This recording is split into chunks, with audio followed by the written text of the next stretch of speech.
Years ago, you and I talked about this some time ago. I was involved in the San Jose JCs. They had a big continuing project because we were bringing the trolleys back to San Jose. So part of what was happening... The trolleys on wheels, you mean? Yes, the right. trolleys Not on the- wheels. yeah, right. Okay. So we have our modern trolleys, but they also went and they restored some of the historic trolleys of San Jose.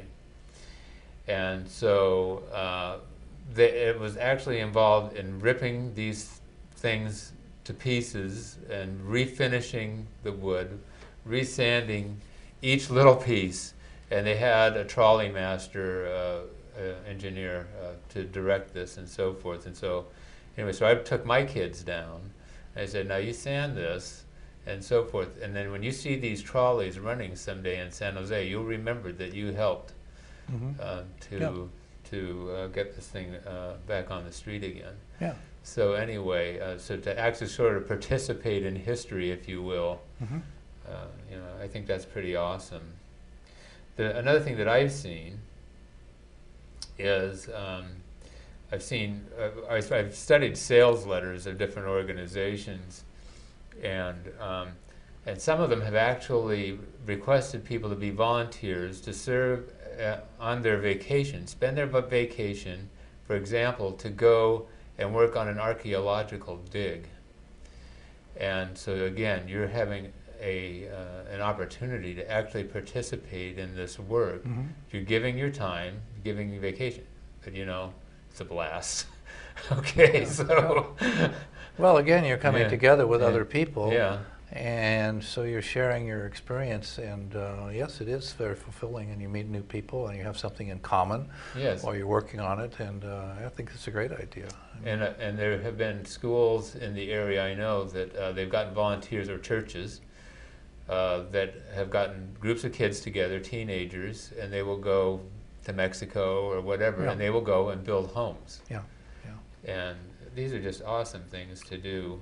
Well, there are organizations that do nothing but that. I mean, that Yeah. you can join with and go Sure. places and build homes. Yes. Yeah, and President Carter has been actively involved with that.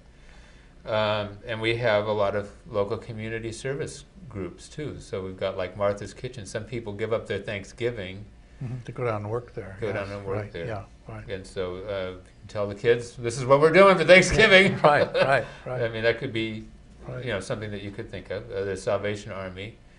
Public libraries desperately need volunteers to help with sorting books and videos and so forth and getting them out. Hospitals need volunteers. Docents at historic sites. So there are lots of opportunities for people. There are some clearinghouses that I found on the internet. So one of them, it was www.onebrick.org.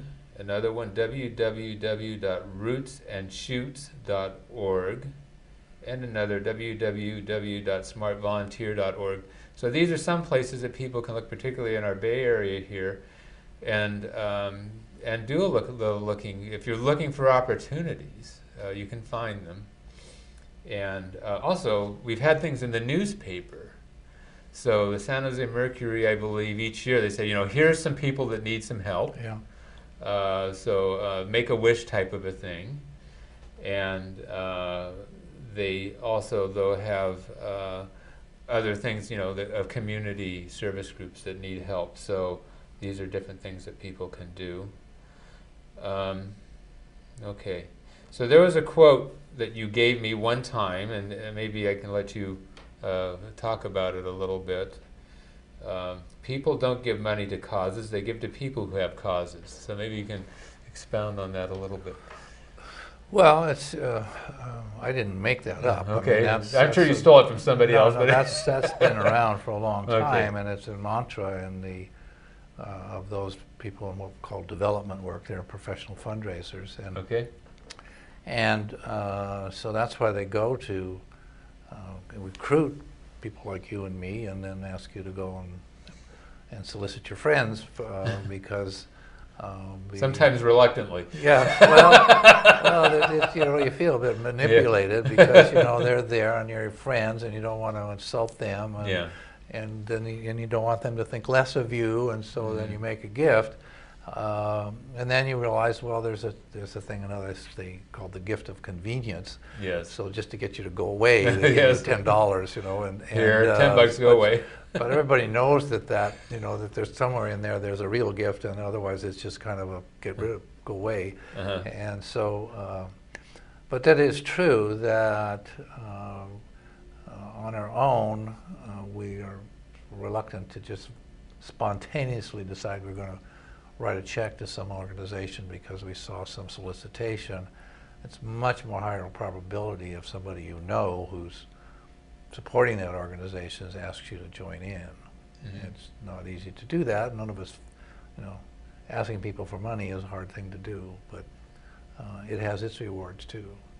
But also then, I think a really big thing you can do is, you talk about sharing with your children, but also sharing with your friends. Yeah.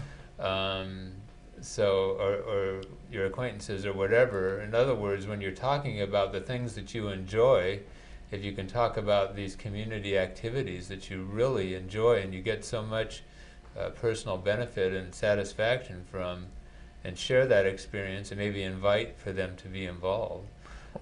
Well, that's certainly true. I know people invite all these walks for various things, and they make it a kind of an outing, community outing, and so they share the good feelings. And there's just innumerable things out there but we don't see them because we're not looking for them.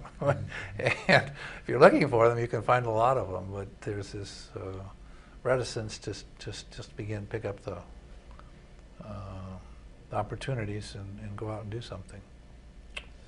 Well, we're getting down to the last couple of minutes related to this little discussion. So I think what I'll do is ask you maybe to share maybe some final words of wisdom, and if you can come up with some, and or thoughts related to this entire area that we're maybe to sum it up. Well, boy, that's a tall order. I've already given you all my. Feel pumped out. But I come back to the fact that particularly people that are over 60 are at a point in their life where the psychologists tell us that we're looking for our legacy. Did our life make sense? Did we make a contribution? What is it that we haven't done that we really wanted to do? And at that point, you begin to realize that legacy has some significance. You don't want to feel like you just came and went and didn't do anything. And that's why I encourage people to start thinking about community, because they're thinking about legacy. So it's not like you're catching them off guard. They're thinking about that. And but then the follow-on is, well, what can you suggest? And you come up with a bunch of suggestions here today. And in my profession, I'm encouraging, as I said, people to include the community as one of their children when they're disposing of their assets, whether it's while you're living or when you die. And if you tell your children that you're supporting your community in all these ways, the likelihood is that you're going to keep on supporting the community in those ways, and that maybe your children will follow suit. Okay. So, John, we've got to wrap it up. Okay. All right. Thank you so much. Okay. It's such a pleasure having you here today. Thank you. Folks, it's the season for giving. So give generously. There's so many people that are in need these days, and you'll find that you'll get a lot of personal satisfaction in the process. And we'll see you next time on Financial Insider Weekly.